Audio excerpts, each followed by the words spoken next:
আসসালামু আলাইকুম everyone, welcome to my channel Raihan's culinary. আশা করছি আপনারা সবাই ভালো আছেন এবং সবাইকে অগ্রিম ঈদের অনেক অনেক শুভেচ্ছা। আজকের ভিডিওতে আমি চেষ্টা করেছি খুব সহজভাবে নবাবী সেমাই তৈরি করে দেখানোর, যেটা আমি প্রায়ই আমার বাসায় সবার জন্য তৈরি করে থাকি এবং সবাই খুবই পছন্দ করে। তো ভাবলাম যে আজকে আপনাদের সাথে ভিডিওটি শেয়ার করা যাক। তো চলুন কিভাবে আমি বাসায় তৈরি করে নিই সেটি দেখিয়ে দিচ্ছি। তো এখানে আমি নিয়েছি 1 লিটার দুধ। আমি দুধটি জাল করে নিয়েছি।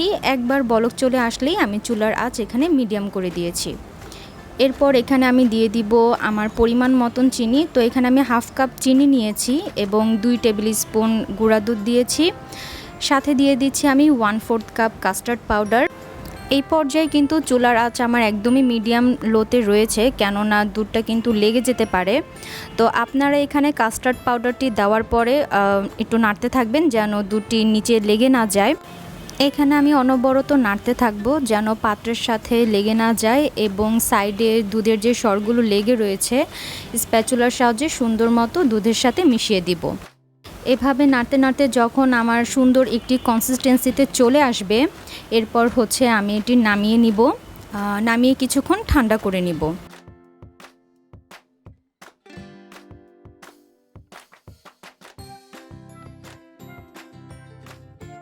আজকে নবাবী সেমাইয়ের জন্য আমি ব্যবহার করছি কিশোয়ানের ভার্মিসেলি সেমাই।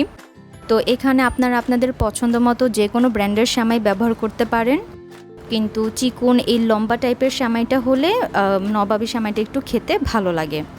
তো এইখানে সবার আগে একটি পাত্রে আমি নিয়ে নিলাম এবং হাত দিয়ে খুব সুন্দরভাবে গুঁড়ো করে নিব।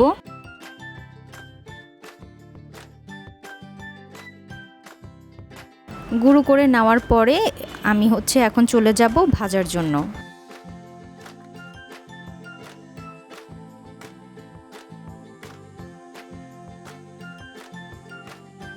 ভাজার জন্য চুলার আঁচ আমি এখানে মিডিয়াম ফ্লেমে রেখেছি।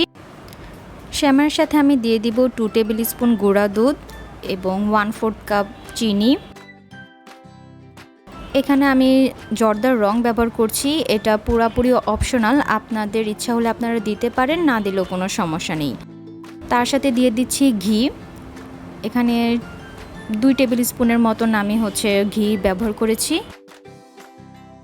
এখানে চাইলে আপনারা তেলও ব্যবহার করতে পারেন, কিন্তু তেলের চাইতে ঘিয়ের ফ্লেভারটা একটু ভালো আসে। এখানে কিন্তু মিডিয়াম ফ্লেমে রেখেই আমি সেমাইটি ভেজে নিচ্ছি। চুলার আঁচ বাড়ালে কিন্তু সেমাইটি খুব জলদি নিচে পুড়ে যেতে পারে এবং বেশি লালচে কালার হয়ে যাবে, তখন কিন্তু সেমাইটি দেখতে একদম ভালো লাগবে না। তো আপনারা চেষ্টা করবেন মিডিয়াম ফ্লেমে সেমাইটি খুব সুন্দর করে ভেজে নেওয়ার জন্য। ভেজে নেওয়ার পরে এখানে এখন আমি অ্যাসেম্বল করে নিব। এখানে আপনারা আপনাদের পছন্দ মতো লেয়ার করে নিতে পারেন। সবার আগে আমি এখানে সেমাই দিয়ে একটু লেয়ার করে নিচ্ছি। খুব সুন্দর করে এই বাটিতে আমি ছড়িয়ে দিচ্ছি, আপনারা দেখতে পাচ্ছেন। তারপর এখানে আমি যেই দুধ দিয়ে মিশ্রণটি তৈরি করে রেখেছিলাম আমি খুব সুন্দরভাবে এখানে দিয়ে দিব।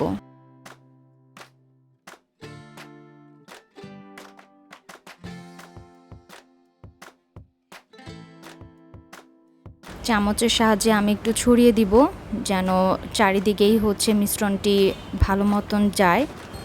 দুধের মিশ্রণটি ভালোভাবে ছড়িয়ে দেওয়ার পরে আমি আবার এখানে সেমাই একটু ছড়িয়ে দিব। এখানে আসলে আপনারা আপনাদের পছন্দ মতো লেয়ার করে নেবেন।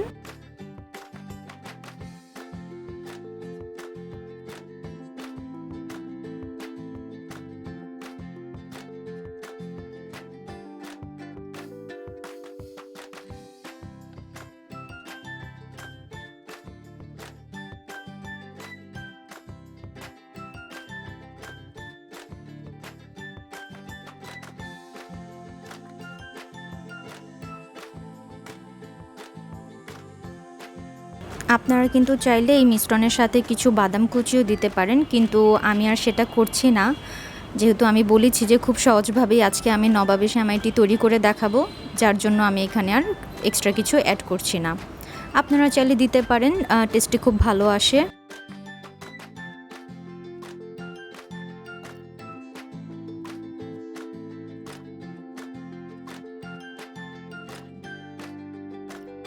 এখানে আমি ডেকোরেশনের জন্য অল্প কিছু বাদাম কুচি দিয়ে দিচ্ছি।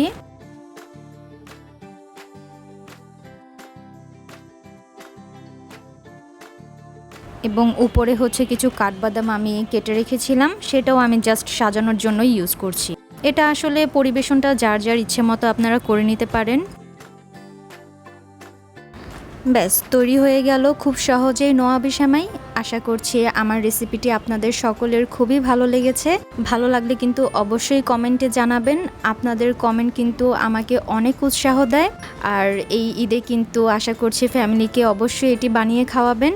আর কেউ ট্রাই করলে অবশ্যই জানাবেন যে আসলে রেসিপিটি কেমন লেগেছে। সবাইকে অসংখ্য ধন্যবাদ আমার ভিডিওটি দেখার জন্য। আবারও চলে আসব নতুন কোনো রেসিপি নিয়ে, নতুন কোনো ভিডিওতে। ততক্ষণ পর্যন্ত আল্লাহ হাফেজ।